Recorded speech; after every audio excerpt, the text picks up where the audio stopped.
감사드립니다. 여러분, 사람은 육체와 영혼의 결합이라고 말합니다. 그것을 몸이라고 표현합니다. 우리 몸이라고 할 때 그 안에는 육체와 영혼이 있는데, 그래서 영적인 건강과 신체적 건강이 모두 다 중요합니다. 서로에게 영향을 주기 때문에 그렇습니다. 근데 이 몸에 대한 이야기가 성경에 많이 나오는데 그 중에 중요한 성경 구절 하나를 보겠습니다. 로마서 8장 11절에 보면 예수를 죽은 자 가운데서 살리신 이의 영이, 성령을 말씀하죠. 너희 안에 거하시면 그리스도 예수를 죽은 자 가운데서 살리신 이가, 하나님을 말씀하시는 거죠. 하나님께서 너희 안에 거하시는 그의 영으로 말미암아, 성령이죠, 너희 죽을 몸도 살리시리라. 그러니까 성령이 우리 안에 거하시면, 그 성령이 예수님을 죽은 자 가운데서 부활케 하셨는데 그 부활케 하신 하나님께서 그 성령이 거하시는 우리의 몸도 살리시겠다라는 표현입니다. 그러니까 우리의 몸입니다. 그냥 영혼만 살리는 게 아니고 우리의 몸을 살리겠다라고 표현하죠. 우리 육신은 흙으로 돌아가서 부패하여 썩어지겠지만 새로운 몸을 입는다고 성경이 그렇게 표현했습니다. 그래서 우리가 성령으로 인해서 살아난다. 우리 몸이 부활하기 위해서 가장 중요한 조건이 성령이 우리 안에 거하신다라는 것입니다. 성령이 거하시는 몸만 부활하는 것입니다. 성령이 거하시지 않으면 부활에 이르지 못한다라는 것입니다. 그래서 그 다음 구절들이 어떻게 말하는가 하면, 그러므로 육신이 원하는 대로 살면 반드시 죽는다. 그리고 성령이 그 몸 안에 거하는 사람은 육신의 욕망을 죽여야 한다. 몸의 행실을 죽여야 한다. 그렇게 말씀하시면서 하나님의 영으로 인도함을 받아야 하나님의 자녀다. 이렇게 표현했습니다. 지금 이 편지는요, 사도 바울이 로마에 있는 사람들에게, 그리스도인들에게, 교인들에게 쓴 편지입니다. 교인들 중에서도 성령의 임재를 입지 않고 사는 사람들이 있다는 것을 암시해 주는 것이죠. 보이는 교회는 불완전하기 때문에 그런 것입니다. 그래서 보이는 교회 안에는 성령의 역사를 따르지 않고 육신이 원하는 대로 사는 사람들이 있는데, 육신이 원하는 대로 사는 사람은 반드시 죽는다. 부활에 이르지 못한다라는 것이고, 보이는 교회 안에 있다 할지라도 성령의 인도를 따라 사는 사람들, 몸의 행실을 죽이는 사람들, 그 사람들이 몸의 부활을 할 것이다. 그것이 바울이 지금 말하고 있는 것입니다. 앞서 말씀드린 대로 이 고린도 교회는 크게 두 가지 문제가 있었습니다. 음행의 문제, 소송의 문제였습니다. 오늘은 다시 음행의 문제로 돌아가 봅니다. 고린도 교회 교인들 안에 몸을 파는 여인과 성적 관계를 갖는 사람들이 있었습니다. 교인임에도 불구하고 몸을 파는 여인과 몸을 썩는 사람들이 있었다는 것이죠. 고린도 사회, 헬라 문화가 지배하고 있는 그 사회, 성개방의 사회였습니다. 이 성적인 타락이라는 것은 현대만 있는 것이 아닙니다.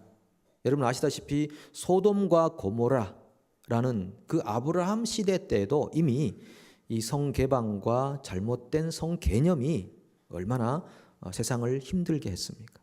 그러니까 고린도 교회가 있던 그 당시 사회도 성개방의 사회였습니다. 그래서 고린도에는 그 신전에 수백 명의 여사제가 있었습니다. 이분들을 거룩한 매춘부라고 불렀습니다. 그 신전을 찾는 사람들은 그들과 관계를 맺고 그 벌어들인 수입으로 그 신전의 유지비로서 활용했던 그런 상황이었습니다.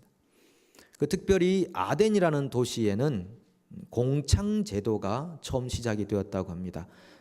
그러니까 허가난 매춘이죠. 법적으로 보호를 받는 매춘제도가 이 아덴이라는 도시에 세워지게 됐는데, 그 당시에 그리스의 정치가인 데모스테네스라는 분이 이렇게 말했습니다.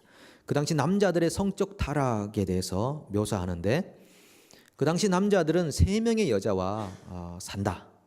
첫 번째는 창기, 두 번째는 정부, 세 번째는 아내라는 것입니다. 창기는 왜 필요한가? 향락을 왜 필요하고, 정부는 내연남이나 내연녀 이런 건 왜 필요한가?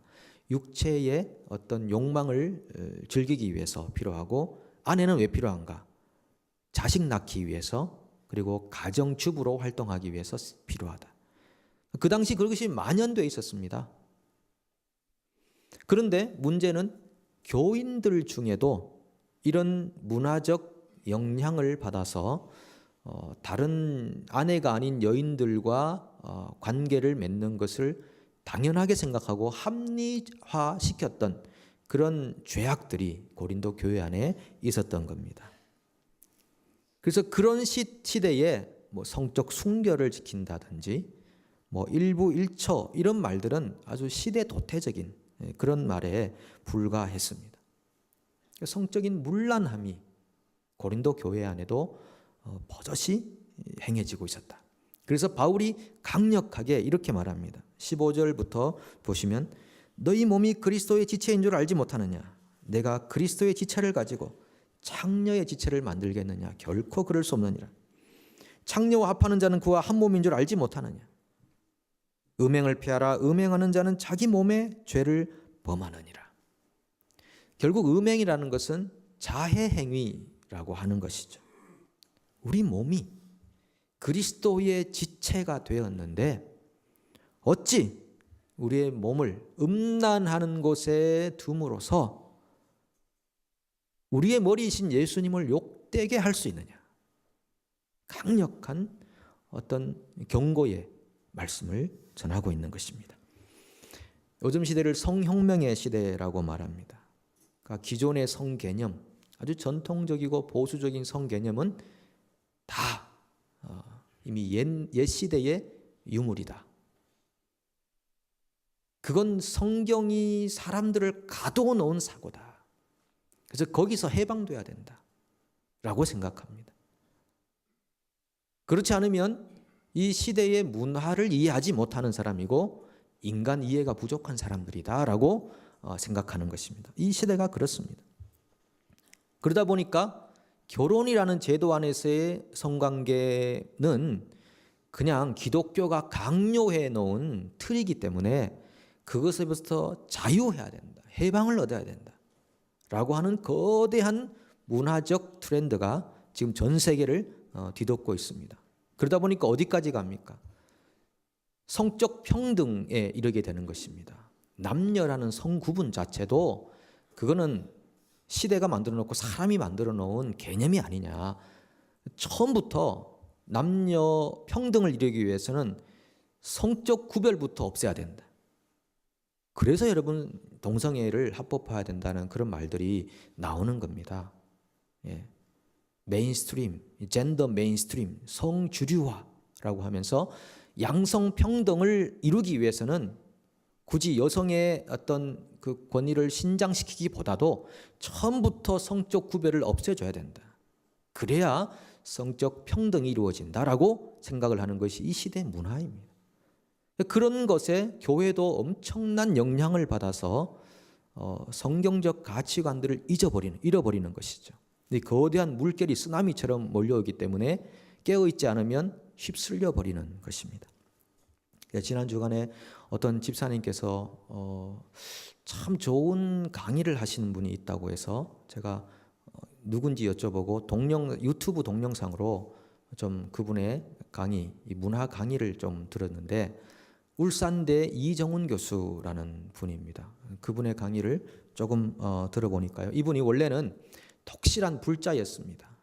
절에 늘 가서 불공을 드리던 불자인데 어떻게 하면 이 기독교를 없앨까, 기독교를 말살시킬까 이렇게 고민을 한 거죠. 그래서 이건 정책적으로 제도나 법을 만들어서 기독교를 말살시키고 교회를 파괴시켜야 되겠다. 그것이 이 시대가 살 길이고 한국이 살 길이다. 그렇게 생각을 했나 봅니다. 그래서 종교자유정책연구원이라는 것을 만들었답니다. 종자연이라고 하는 것을 만들어서 열심히 교회를 분석하고 파괴시키기 위해서 노력을 했습니다. 그리고 이분이 이제 그것을 연구하면서 절에 들어가서 연구를 하는데 이상하게 절만 가면은 두통이 심해지더라는 것입니다. 두통이. 그래서 집에 오면 또 괜찮고 또 절에 가서 연구하려고 하면 두통이 심해지고, 그래서 할 수 없이 이제 집에서 그러면 기독교 말살 정책을, 옛날 바울이 했던 것 같은 그런 느낌으로 말살 정책을 하면서 CTS라는 기독교 방송을 봤습니다. 자주 봤답니다. 왜냐하면 설교를 듣고 목사들이 무슨 얘기를 하는가를 듣고 적을 알아야 적의 허점을 알고 파괴시킬 수 있으니까 계속 설교를 들었답니다. 그러면서 그날도 어떤 목사님이 나와서 설교를 하는데 우리는 다 죄인입니다 라고 할 때 속으로 그 생각이 들었답니다. 웃기고 있네. 너나 잘해라. 이렇게 워낙 조롱 섞인 말을 잘 해왔기 때문에 그날도 그래 너나 잘해 하는데 혀가 확 꼬이더랍니다. 확 꼬여서 그 앞에 확 꼬꾸라졌는데 그 신비한 체험을 그분이 하고 그때부터 예수님께로 헌신하기 시작했습니다. 돌아오게 된 것입니다. 사람이 이게 고통이 없으면 안 되나 봅니다. 확 거꾸라져서 예수님께로 돌아와서 진짜 그때부터 성경을 제대로 이해하기 시작한 것입니다.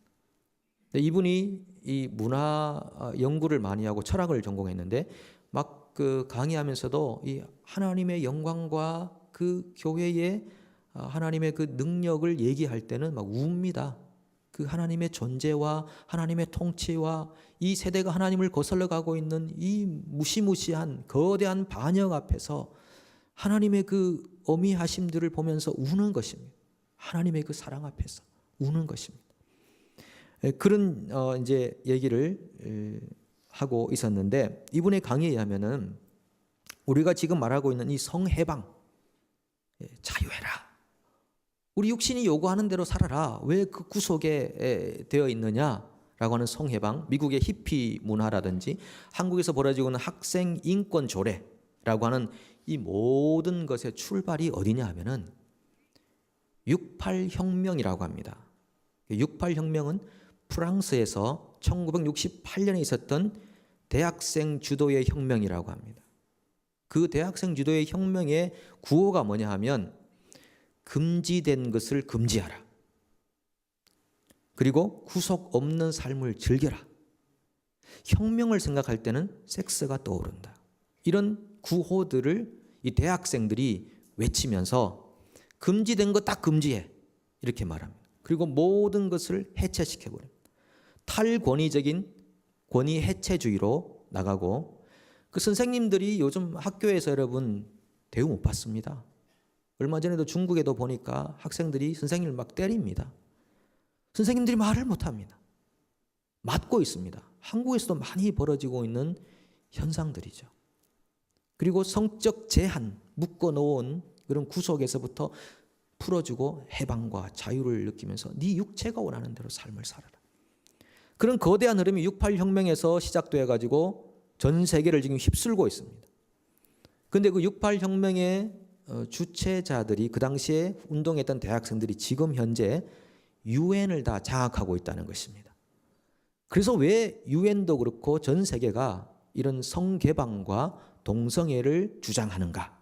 이미 그 시대에 혁명을 일으켰던 사람들이 주체가 되어 있기 때문에 그렇다는 것이죠.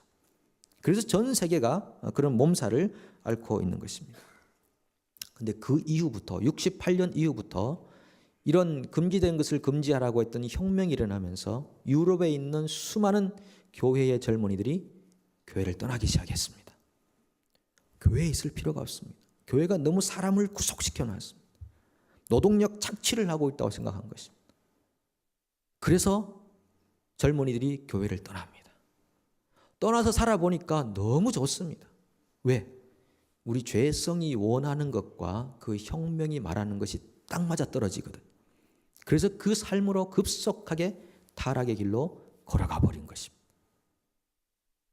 교회가 지금 이런 상태가 되었다는 것이죠. 그래서 이 동성애라든지 이런 모든 문제, 탈권위주의적인 이런 모든 문제에 이 배후에는 그렇게 만들려고 하는 법이라는 것이 존재하는데 이 법을 제정하고자 하는 것 안에는 거대한 영적인 세력이 있다는 것입니다. 타락한 인간의 본성이 지배하고 있다는 것입니다. 엄청난 하나님을 향한 반역의 마음이 그 속에 들어있다는 것입니다.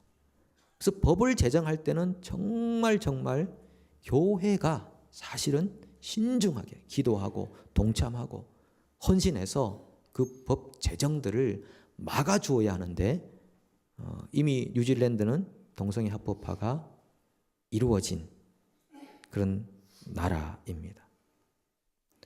뉴질랜드는 우리 제2의 조국이라고 불릴 나라 아니겠습니까? 그런데 동성애가 합법화된 이후에 뉴스 앵커가 한 말을 저는 아직도 기억하고 있습니다. 드디어 뉴질랜드가 세계를 리더하는 나라가 되었습니다. 교회도 마찬가지입니다. 지금 앵글리칸 성공회죠. 그 교회는 동성애자 안수 문제가 통과되었습니다. 미국 장로교단 통과되었습니다. 뉴질랜드 장로교단 굉장히 위험한 수위에 올라와 있습니다. 기도해야 되는 것입니다. 이런 거대한 영적인 음모 앞에 교회가 무릎을 꿇은 것입니다. 타협하는 것입니다. 그래서 영적인 순결을 잃어버리는 것입니다. 성적인 방종과 방탕함이 사람들을 뒤쓸 뿐 아니라 우리 몸을 거룩하지 않은 데다가 던져버리게 만드는 것입니다. 실제로 교인들과 비교인들 사이에 윤리적 지수가 비슷하다고 합니다. 놀랄 만한 일이죠. 과연 우리가 하나님의 전이라고 불리는 거듭난 성령의 전으로서 우리의 몸을 사용하고 있는가를 오늘 우리 하나님께서 돌아보고 회개하라고 촉구하고 계십니다. 지난 금요일 오전에 7시에 우리 다민족 그 국가 조찬 기도회가 있었습니다. 우리 목회자들이 모이는 이든팍에서 모여서 조찬 기도회를 가지게 됐는데 우리 한국 목사님들 한 11명 정도 참석하고 다민족으로 한 300명쯤 되는 것 같습니다. 테이블별로 쫙 같이 앉아서 국가를 위해서 기도합니다. 국가를 위해서.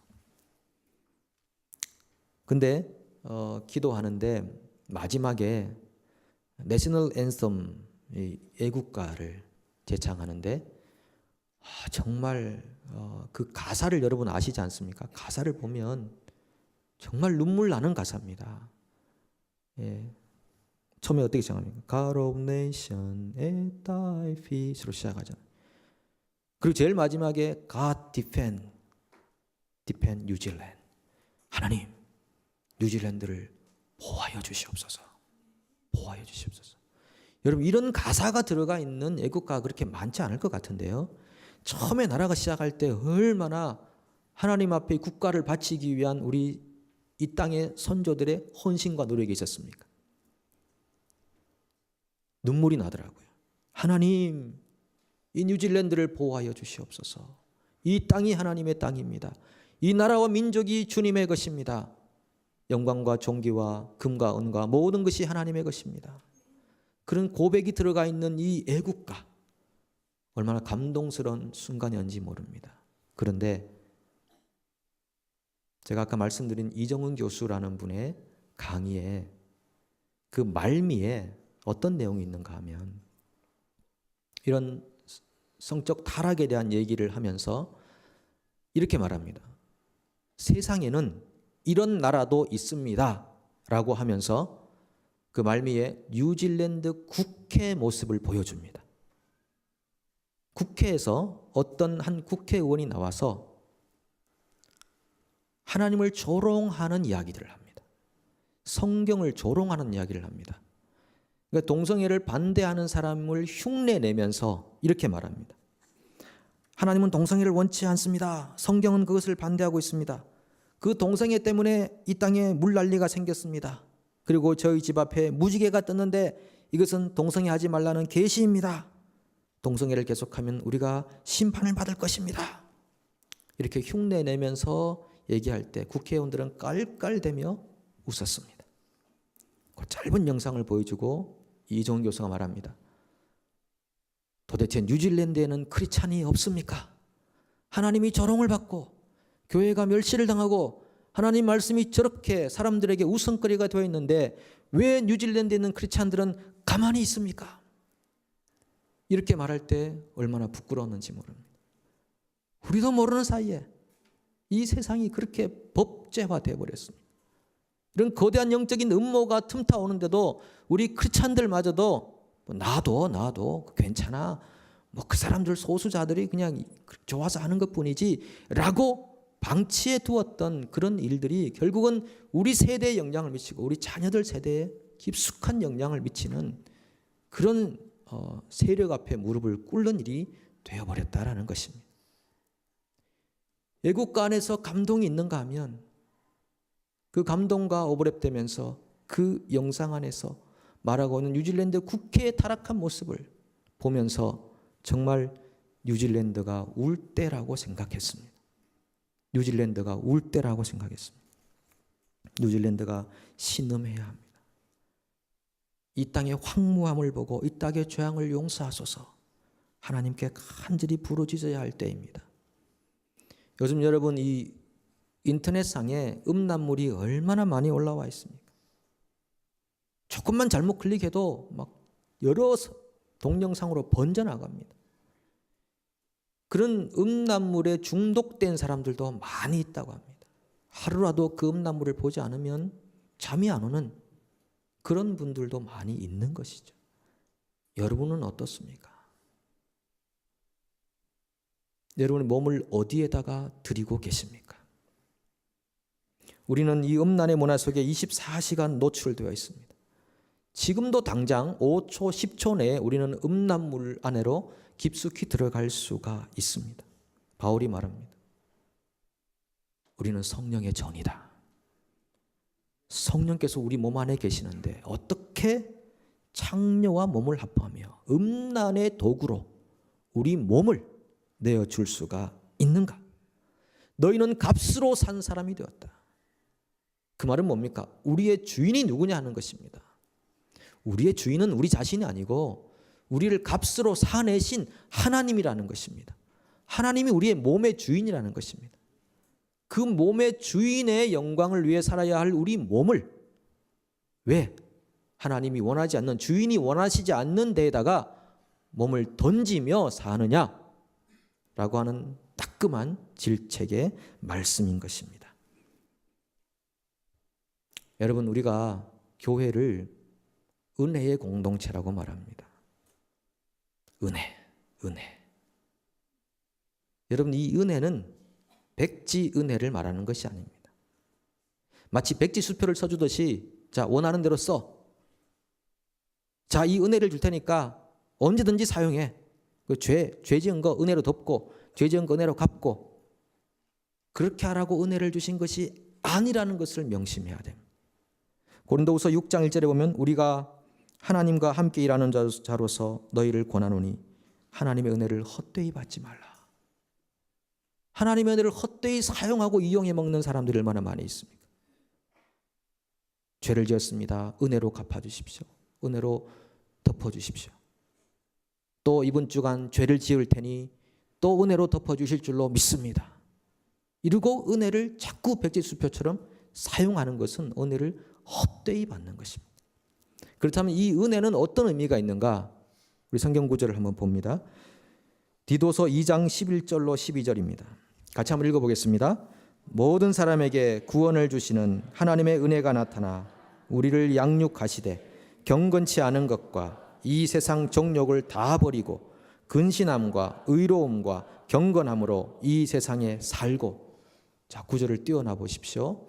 은혜가 나타나서 그 은혜가 우리를 양육하는데 어디까지 은혜가 이르도록 하는가? 경건치 않은 것, 세상 정욕을 버리게 하는 것이 은혜고 근신과 의로움과 경건함으로 살도록 하는 것이 은혜라는 말씀입니다.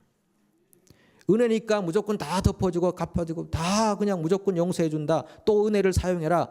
그렇게 주신 것이 아니고 정말 하나님의 은혜를 받은 사람들은 근신에 이르고 경건함에 이르고 의로움으로 살도록 작용하는 것이 하나님의 은혜라는 말씀인 줄로 믿습니다. 한 구절 더 볼까요? 히브리서 12장 28절 읽겠습니다. 은혜를 받자 이로 말미암아 경건함과 두려움으로 하나님을 기쁘시게 섬길지니. 은혜를 받은 사람들의 삶은 경건함과 두려움으로 하나님을 기쁘시게 섬기게 되는 것입니다. 은혜를 이용해 먹지 마십시오. 그건 하나님의 은혜를 헛되이 받는 것입니다. 우리 몸이 성령의 전입니다. 성령의 전이고 우리는 값으로 산 사람이 되었으니 우리를 사신 하나님 앞에 우리의 몸을 정결하고 거룩하게 예수님이 오실 때 거룩한 신부로 준비되어가는 집단이 교회인 줄로 믿습니다. 우리 주님의 교회가 주님이 오실 때 거룩한 신부로서 흠도 없고 점도 없는 정결한 신부로 준비되어가는, 그리하여 성령이 계시는 몸이 되어 우리 몸의 부활을 경험하는 하나님의 거룩한 영적 집단이 되기를 축복합니다. 기도하겠습니다. 하나님, 우리가 우리의 몸이 우리 자신의 것이 아니라 하나님의 것임을 고백합니다. 예수 그리스도의 그 고귀한 값으로 산 사람들이 되었으니 우리가 우리 자신의 몸을 자기 것인 양 살지 않게 하시고 경건함과 거룩함에 이를 수 있도록 날마다 주님께 구별되는 백성 되게 도와주시옵소서. 예수님의 이름으로 간절히 기도합니다. 아멘.